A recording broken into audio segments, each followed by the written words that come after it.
compreendendo a forma que Paulo pensa, você vai ter facilidade para ler o texto como um todo a partir daqui. Pode ficar à vontade, qualquer pergunta, só levantar a mão, escrever, fazer o que for preciso aí e a gente tenta conversar.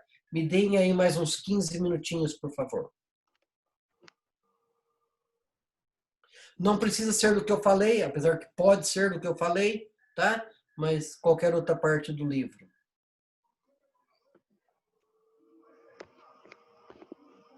Pessoal, então vamos abrir então esse tempo para perguntas. Se tiver algum texto, versículo, passagem dentro do livro que você acha, você tem alguma curiosidade ou você tem alguma dúvida, pode perguntar agora e ou escreve aqui no chat, ou então você pode abrir seu microfone e perguntar, tá bom? Tem uma pergunta já aí, Dona Bina, no chat. Então, porque no início da carta, Paulo escreve primeiro seu nome? É isso? Depois Peraí, da função.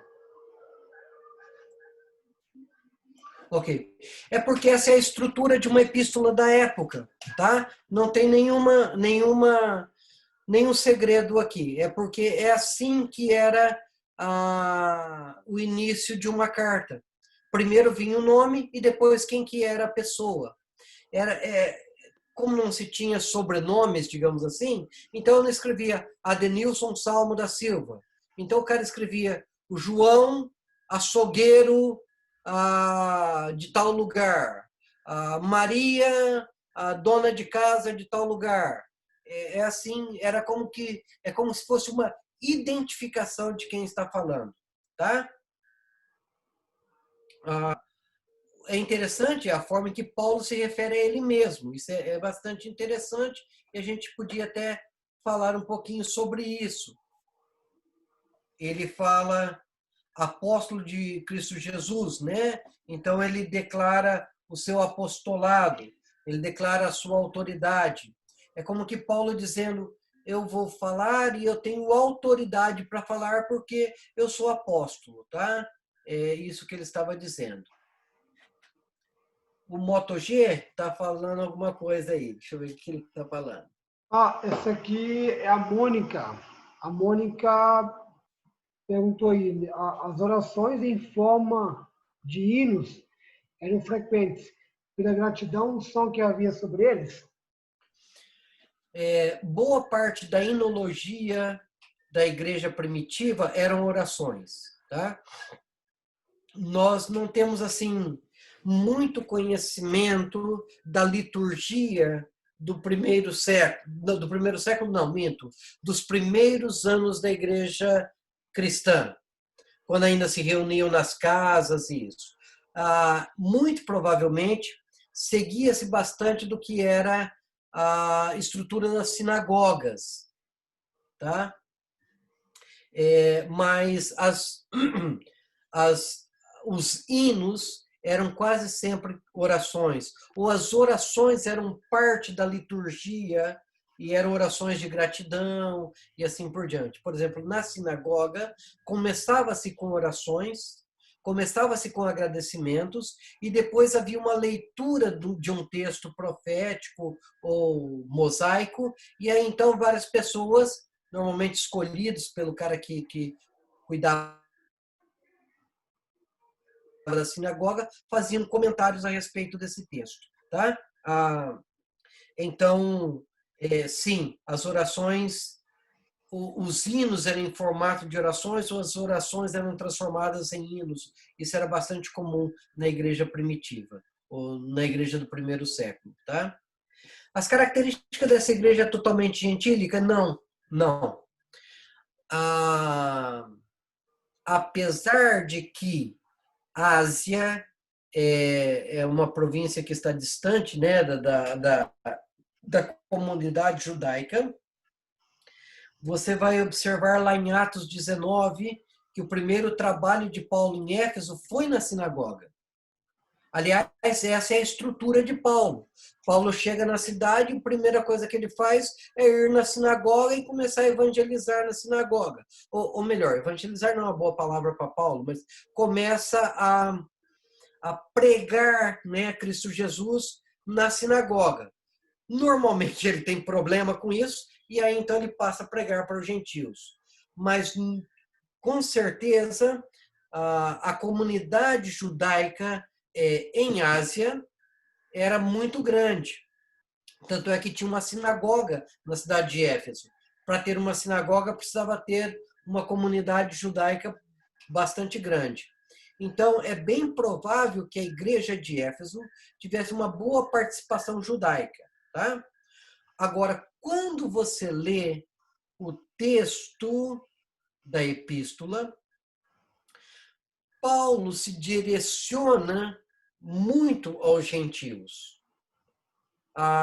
Quando você lê o texto, você vai perceber que os conselhos paulinos estão relacionados muito mais aos gentios do que aos judeus. Porém, no capítulo 2 aos Efésios, quando Paulo fala que só um... Só um minutinho. Aqui no capítulo 2, a partir do verso 11, diz: portanto, lembrai-vos de que outrora vós gentios na carne, chamados de circuncisão, por aqueles que se intitulam circuncisos na carne, por mãos humanas, e segue tratando o texto assim. Apesar de Paulo estar falando com gentios, ele está dizendo o seguinte: gentios, vocês eram assim, e os judeus diziam que vocês eram assim, mas agora não são mais. É como que dizendo aos gentios para não se submeterem àquilo que os judeus estavam dizendo. Então é bem provável que a igreja em Éfeso e de Ásia estivesse sofrendo alguma pressão judaica para viverem rituais judaicos, o que é comum em quase todas as cartas paulinas, tá? E é comum em toda a igreja na igreja primitiva, essa pressão judaica. Então, a maioria do texto é escrito diretamente aos gentios, mas trata de questões em que os judeus estivessem fazendo alguma pressão, sim, aos gentios. E Paulo está dizendo, não precisam, não devem se submeter a essas pressões. Tá?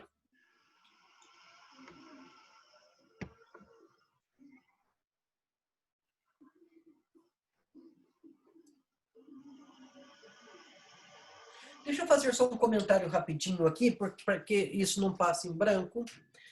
Lembra que eu falei para vocês de que o capítulo 1 ao 3 é doutrinário, e o capítulo 3 ao capítulo 6 é a parte prática da carta, né? Lembra que eu falei isso para vocês?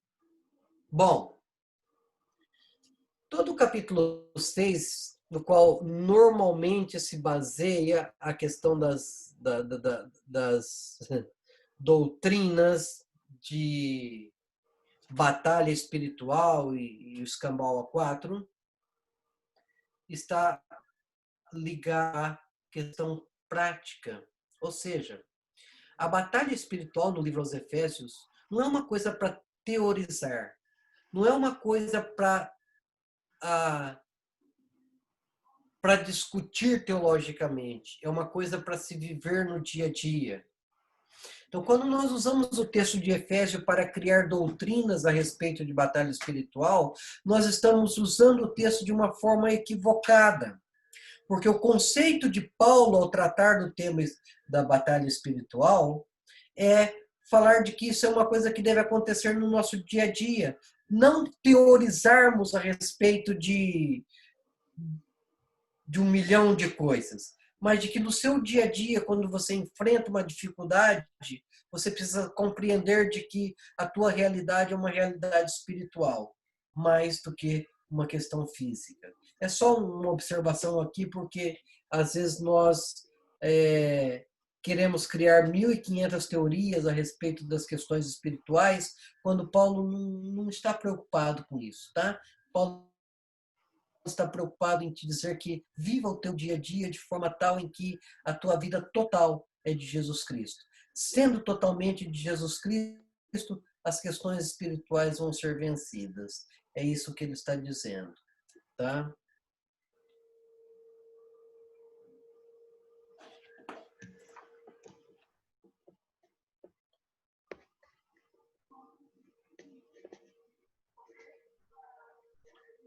Alguma outra questão? Show de bola.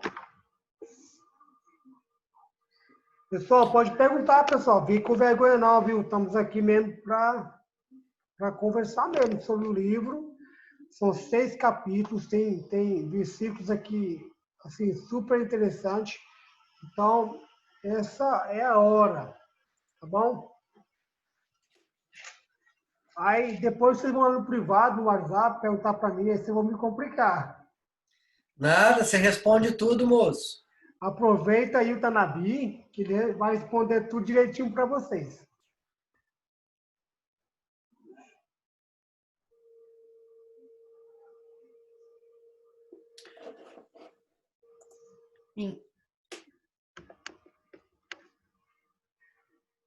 Rosângela, essa é uma questão extremamente importante. Quem é Rosângela? Não tem a imagem aqui. Rosângela, essa é uma questão extremamente importante que precisa ser respondida. Obrigada por você lembrar disso. Bom,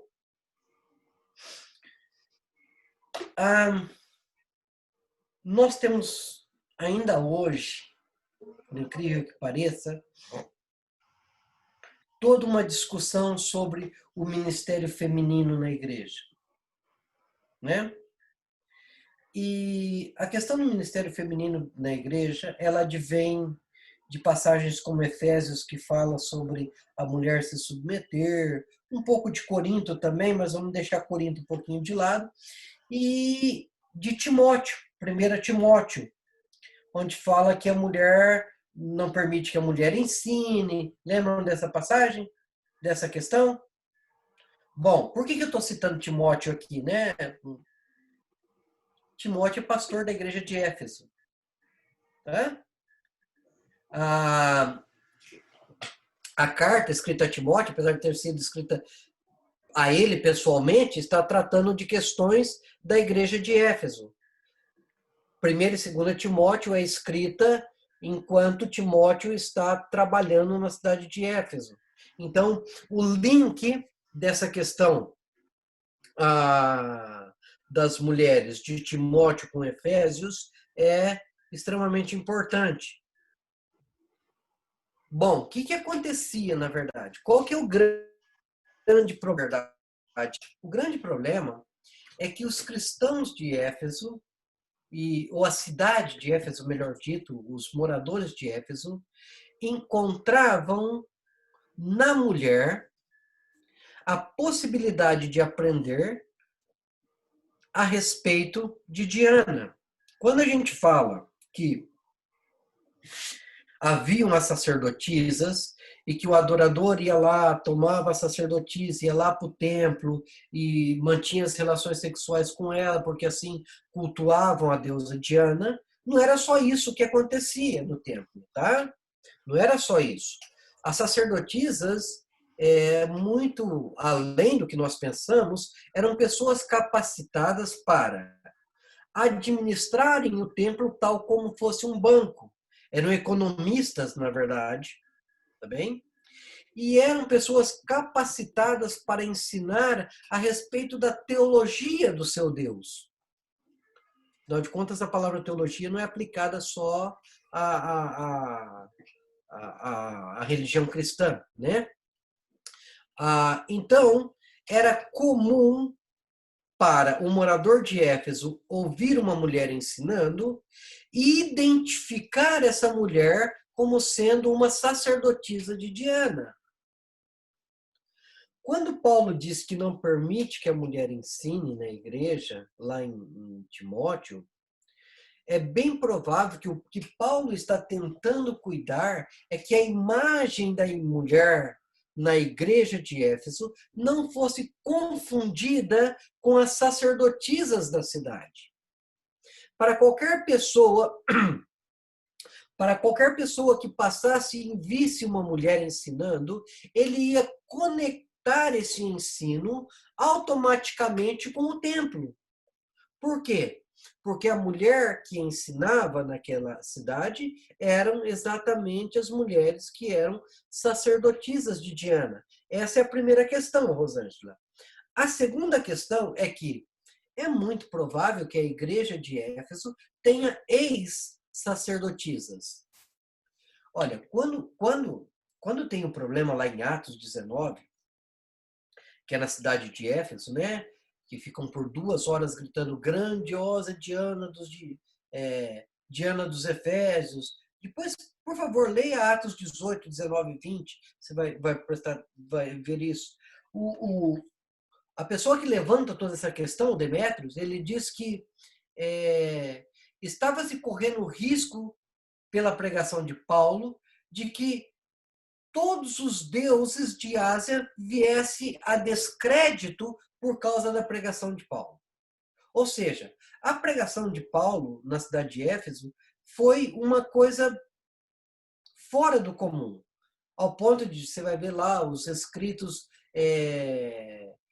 místicos. Então, em outras palavras, é bem provável que mulheres que eram sacerdotisas de Diana haviam se convertido à pregação de Paulo. E poderiam estar correndo risco, o que era muito comum na época, de um sincretismo, da mulher trazer toda aquela bagagem que ela tinha do conhecimento da sua teologia de Diana, e mesclando isso com o conhecimento paulino, ou com a pregação paulina. É daí que Paulo, então, vai proibir o ensino da mulher na igreja. Essas são as raízes que levam a esse comentário paulino. Então, sim, há uma preocupação de Paulo com a posição da mulher na igreja, mas também na cidade, porque a pregação de Paulo na cidade faz com que essas mulheres tenham essa liberdade, essa transformação de vida, o sair desse sacerdotismo, né? Esse trabalho com o templo e terem uma nova perspectiva de relacionamento com o sagrado, com o divino, por meio de Jesus Cristo. Então, sim, há toda uma preocupação paulina com a figura feminina na cidade de Éfeso. E também na de Corinto, mas aí já é outra conversa, outro papo, né? Espero ter te respondido. Se tiver coisa, é só falar.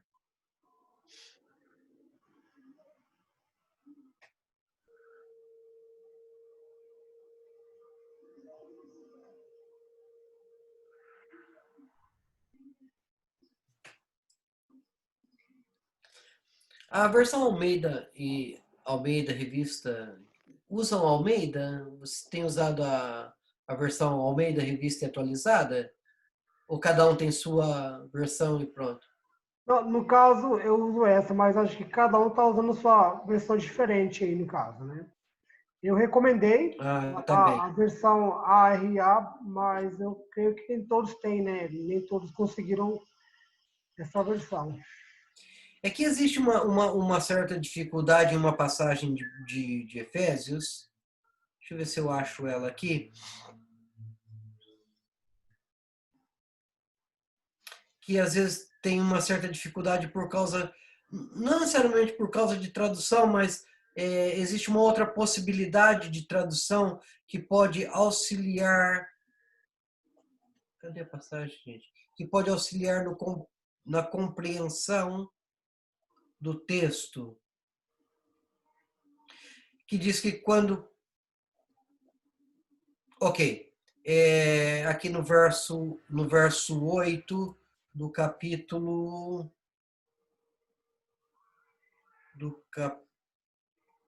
4, no capítulo 4:8, diz assim: por isso diz, quando ele subiu às alturas, levou cativo o cativeiro e concedeu dons aos homens. Ora, que quer dizer subiu, senão que também havia descido até as regiões inferiores da terra?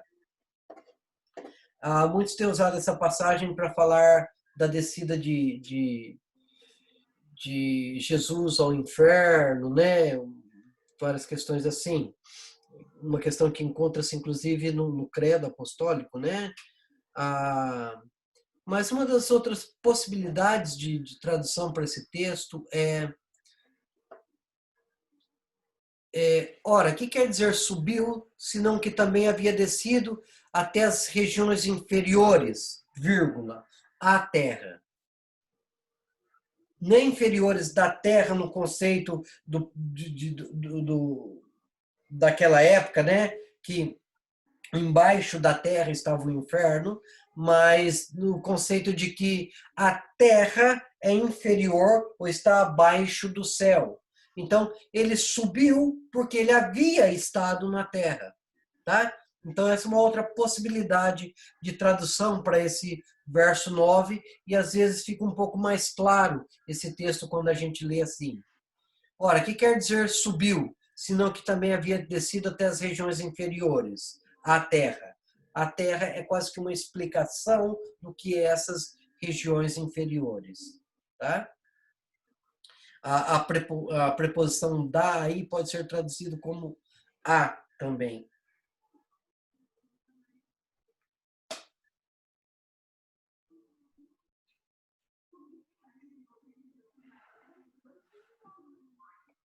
Bom, amados, eu acho que é isso. Desculpe não ter tratado o texto com mais abrangência. Fica para uma próxima vez, né? Muito obrigado pelo convite, muito obrigado por me darem a oportunidade aí de poder compartilhar com vocês essas duas aulas. Deus os abençoe. É isso aí, Tanabi, obrigado, cara. Deus te abençoe você por disponibilizar o seu tempo aí para estar nos abençoando com essa aula aí bacana, maravilhosa. Pessoal, se alguém quiser dar alguma palavra de agradecimento para o Tanabi aí, esse é o momento. Se você quiser comentar aqui no chat, ou então abrir seu microfone, pode dar essa palavra de agradecimento aí. Tanabi, muito obrigado mesmo, cara. Muito bom ter você nativo aí, cara, né? Explanando aí o livro de Efésios. É um livro tão pequeno, né? De 6 capítulos, porém traz tantas profundidades sobre essa redenção que Deus fez através do sacrifício de Jesus. E aí, lógico, né, 1h30 acaba sendo muito pouco, né, para a gente se aprofundar nessa obra redentora que Jesus fez. E vendo, né, nessas palavrinhas-chave, né, da época, né, o tanto que fez muito mais sentido para o ouvinte original, no caso, né, os Efésios, do que para nós no dia de hoje. Que às vezes a gente lê o texto, né, e a gente fala, não estou entendendo nada, eu não entendi nada, eu leio a Bíblia, eu não entendo nada. Mas é porque realmente existe toda essa questão da religião, da política, né, do comércio, da economia, da época, que a gente não entende, não compreende, e aí acaba que às vezes não faz muito sentido. Mas, cara, obrigado mesmo, cara, por trazer para nós um pouquinho desse transfundo histórico aí, né, dessa profundidade aí. Valeu? Deus abençoe, mano. Muito obrigado a vocês. Alguém quer falar mais alguma coisa, comentar, ou até mesmo fazer alguma pergunta? Esse é o momento, porque o Nabi acho que vai partir. Pode ficar tranquilo. O Tanabi está lá em... Onde que é mesmo, Tanabi? Você está? Eu estou em Massachusetts, nos Estados Unidos. Está em Massachusetts. Ele está até 1h, acho que 1h menos do que nós, né? Agora é 9 horas praticamente agora. Aqui vai dar 10, né? Aqui falta 4 minutinhos. No meu celular falta 4 minutinhos para as 10. 3 agora. 3 minutinhos para as 10. Então ele está lá é mais cedo ainda. Então, gente, pode, se ele quiser fazer algum comentário, alguma pergunta de algum texto, pode ficar à vontade. Se não, ele já vai ficar à vontade para poder se retirar.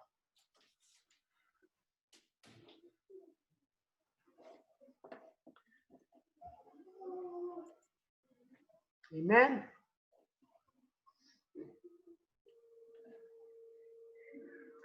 Ô, Tanabi, Yes, sir. man, é só sobre essa questão de Diana, porque esse ritual, né, ou essa adoração através do ato sexual no templo, gerava ali, né, uma gravidez, né, porque na época não existia anticoncepcional, não existia preservativo, tal, tudo. Isso gerou uma problemática de paternidade, orfandade na cidade. O que as mulheres faziam com esses filhos que muitas das vezes eram de homens que vinham de todo lugar do Império Romano, que às vezes, como você falou, a cidade era uma cidade portuária, e eles vinham de todo lugar do Império Romano, passavam por lá, e às vezes vinham lá no templo, fazia essa adoração, esse ritual com a sacerdotisa, depois ia embora. Como é que ficava essa situação? Bom, a primeira questão é que métodos contraceptivos já eram conhecidos na época, sim, tá? Existia formas de preservativos, ok? Já na época. Essa é uma questão. A segunda questão é que, normalmente, os filhos nascidos destas relações, aconteceu o seguinte: se fossem meninas, eram educadas para serem sacerdotisas. Se fossem meninos, se tornavam eunucos, servidores do templo. Tá?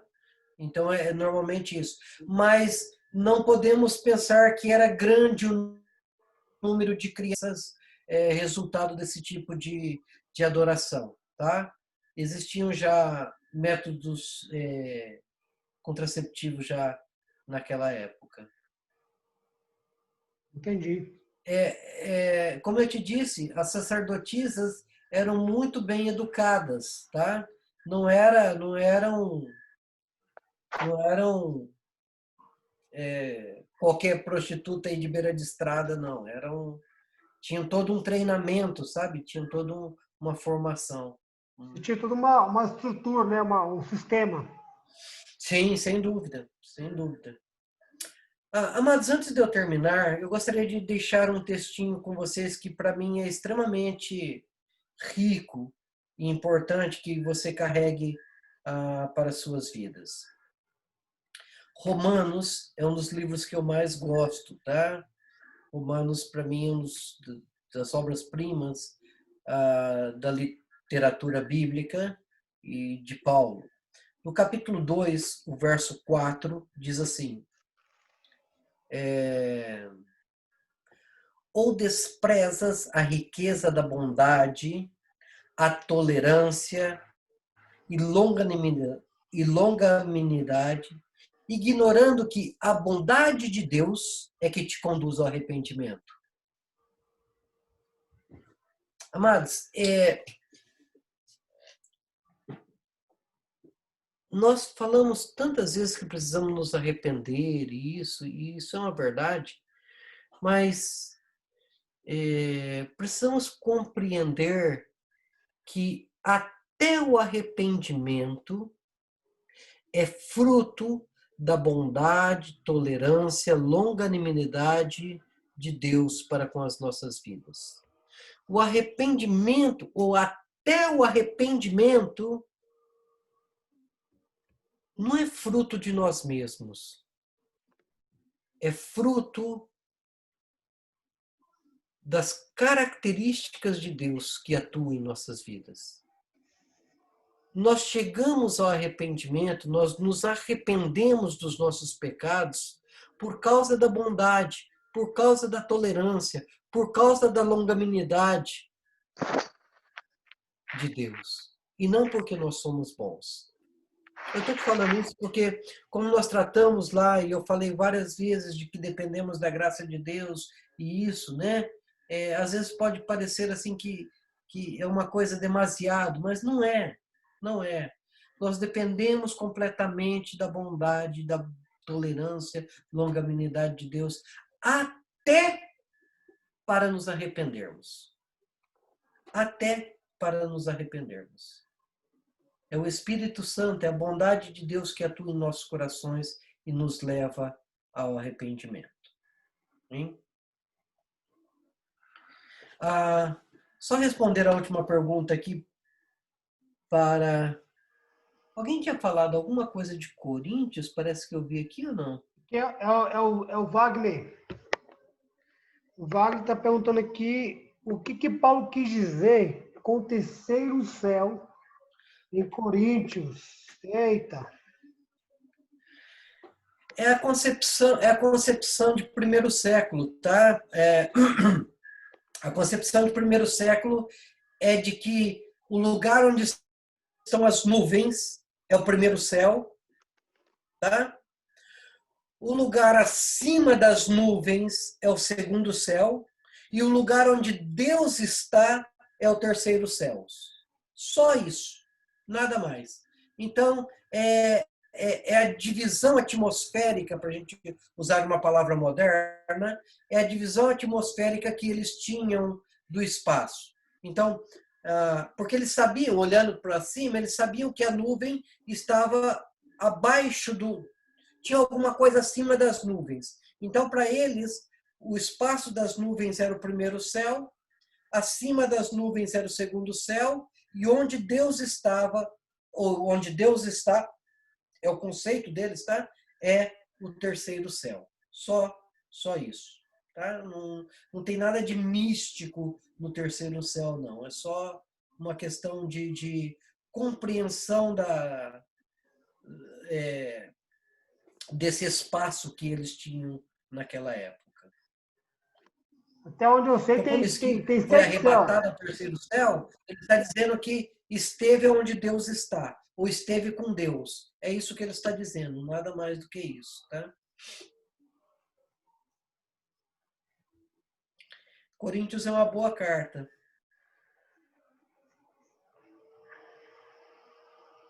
Amado, fiquem na paz. Deus os abençoe. Mais uma vez, muito obrigado por tudo. Amém?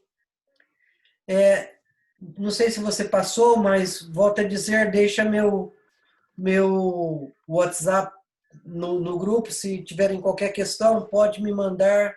Só se identifica que é do grupo do estudo aí para a gente seguir batendo papo. Normalmente eu vou te responder à noite, porque durante o dia eu estou trabalhando. Até mais, gente. Deus abençoe. Ok. Acabei de mandar aqui o contato. Valeu, então, amados. Deus abençoe. Valeu, mano. Tamo junto aí. Pessoal, olha só. Então, a partir de amanhã, essa semana, eu queria que vocês já começassem a carta de Paulo aos Gálatas. Bacana? Então, segunda-feira que vem, nós vamos ter nossa primeira aula de Gálatas. Daí, eu queria que vocês lessem o livro, que vocês observassem e também fizessem os títulos de parágrafos. Ok? Lembrando que o primeiro passo do método indutivo é a oração. Então você vai orar, falar com Deus, para Deus te liderar no estudo do livro de Gálatas. Daí depois você vai ler o livro inteiro. Lembrem-se que essa leitura ela tem que ser de voz audível e você precisa de ler todo o livro de uma vez só. Não pode ter pausa. Eu sei que muitos de vocês trabalham, têm as suas atividades, estudam, tal, tudo, mas encontra um tempinho para você fazer essa leitura sem pausa e em voz audível, ok? Eu vou mandar para vocês depois tudo certinho lá pela lista de transmissão. Depois que vocês lerem o livro, vocês vão observar. Eu vou mandar para vocês também o que vocês vão ter que observar. E depois vou fazer os títulos de parágrafos. Bacana? Tentem fazer isso até segunda-feira, que aí, depois da primeira aula, eu vou passar para vocês outras atividades. Ok? Então, gente, é isso mesmo. Se alguém tiver alguma dúvida aí, pode perguntar agora, mas eu vou passar para vocês tudo lá pela lista de transmissão. Bacana? Nós temos uma nova aluna, que é a Mônica. Mônica, obrigada por participar com a gente, viu? Seja bem-vinda aí e tal. Ela assistiu as aulas passadas, né? Eu mandei para ela todos os vídeos, aí ela assistiu os vídeos, está acompanhando aí e hoje já esteve com a gente aí para estudar o livro de Efésios. E segunda que vem começaremos a carta de Gálatas. Bacana? Então é isso, gente. A gente estamos aí. Alguma pergunta, pessoal? Uma pergunta?